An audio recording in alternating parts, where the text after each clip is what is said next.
For decades, you have been told to worship one sanctuary. Not gold, not crypto, and definitely not some volatile tech startup. Nope. It is a promise. It has anchored the American dream for decades. It feels like a white picket fence. It is so dull it makes watching paint dry look like a thriller. It is your humble savings account. That is right, your safety net is a disaster, and nobody is talking about it. Meet Robert. Robert is 72 years old. He spent 40 long years under the hoods of grease-caked trucks in the Arizona heat, wiping his hands on a rag and dreaming of a quiet life. In the year 2000, Robert did what every responsible American was told to do. He sold his modest starter home, pocketed $200,000 in cash, and walked straight into his local bank. He shook hands with a banker named Dave, who wore a tie so tight it looked like a cry for help, and deposited every single cent into a long-term savings account. Dave promised him safety. He promised him the magic of compound interest. Robert walked out of that bank feeling like a king. He had a plan. He would live off a modest pension, keep that $200,000 as his impenetrable fortress, and maybe treat himself to the early bird special at the local diner twice a week. It was the American dream in a leather-bound passbook. Secure, predictable, boring. And Robert loved boring. Fast forward to 2026. Robert still has that account. Thanks to that magic, the number on his statement is actually bigger than it was 25 years ago. On paper, Robert is a success story. He is practically a millionaire in his neighborhood's eyes. But there is a massive problem.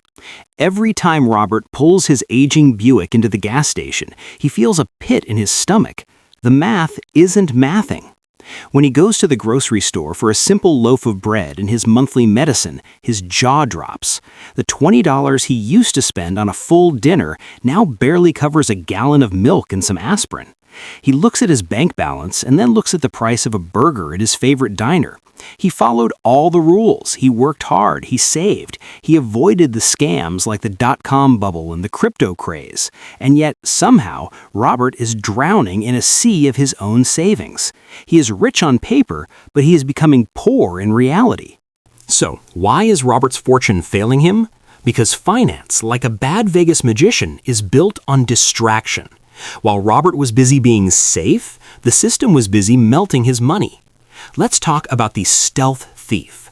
It doesn't wear a mask or carry a crowbar. It carries a printing press. Back in 1970, $100 could buy you a mountain of groceries and probably a decent suit to go with it. Today, in 2026, that same $100 has the purchasing power of a soggy $20 bill from the 90s. According to the Bureau of Labor Statistics, your dollar has lost over 85% of its value since Robert started his career. It's like buying a gallon of milk and watching the bank slowly pour out 3/4 of it while you're walking to your car. But here is where it gets really messy. Since 2020, the U.S. government has been on a money-printing bender that would make a rock star's weekend look like a church retreat. The M2 money supply, that is essentially the total amount of cash sloshing around the economy, ballooned by over 40% in just a few years. Imagine you are at a party and there is only one pizza. Suddenly, 30 more people show up, but there is still only one pizza. Your slice just got a lot smaller. That is what happened to Robert's $200,000. There is more money in the world, which makes his specific dollars worth less. It's a quiet dilution. It's a hangover from a debt party that Robert was never even invited to. The banks and the government call it liquidity. Robert calls it not being able to afford his heart medication. And the worst part? The official numbers they show you on the news are a joke. If we use the same math from the 1980s, before the government started optimizing the statistics to keep Social Security payments low, the real inflation rate would be nearly double what they report. So while Dave, the banker, is smiling and telling you about your 0.6% interest rate, the inflation beast is eating 5% or 10% of your wealth every single year.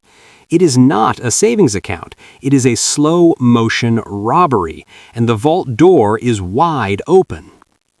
But wait, here is where the gaslighting turns into a full-blown theater production.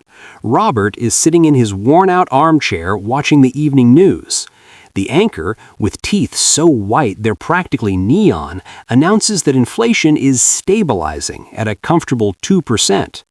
Robert looks at the TV, then looks at the bill for his quarterly heart medication copay, which just jumped by 30%. He feels like he's being told the sky is green while he's standing in the rain. Why the disconnect? Because the Bureau of Labor Statistics has mastered the art of financial sleight of hand. See, back in 1980, the government changed the way they calculate the Consumer Price Index. They stopped measuring the cost of maintaining a constant standard of living and started using hedonic adjustments. That is a fancy term for saying, if steak is too expensive for you, we'll assume you're buying hamburger meat instead, so inflation isn't actually that high. It is a lie wrapped in a spreadsheet. According to Shadow Stats, if we still used the honest math from the 80s, the real inflation rate would be sitting closer to 8 or 10%. Robert's Social Security check gets a tiny cost of living adjustment every year, but it is a participation trophy.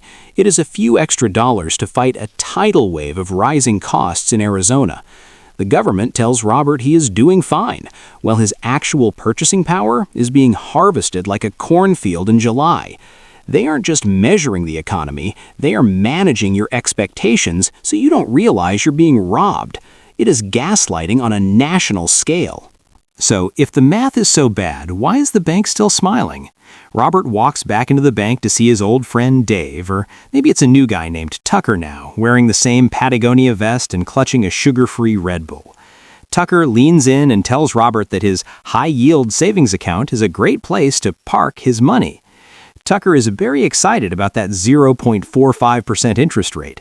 He says it like he's handing Robert the keys to a private jet. But let's look under the hood. While Robert's money sits there, growing at a microscopic pace, the bank is taking that same $200,000 and lending it out to a mid-market oil refinery or a developer at 10 or 12%. The bank is playing the spread. They're using Robert's lifetime of hard work as their own low-cost fuel. The FDIC reports that national savings rates are stuck in the basement, but bank profits are hitting the penthouse. The system loves your savings account because it is the cheapest capital they can get. They offer you the security of a vault, while the real value of your deposit is leaking out the back door through inflation. It is a rigged game where you provide the chips and they keep the winnings. Robert is the liquidity. He is the silent partner who takes all the risk of devaluation while the institution takes all the profit of the spread. Your savings is literally their profit. The sun is setting over the Arizona desert now, casting long orange shadows across Robert's driveway. He stands by his old Buick, staring at that leather-bound passbook in his hand. The numbers inside say he is safe.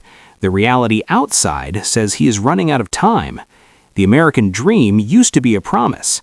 Now it feels more like a beautifully packaged debt trap.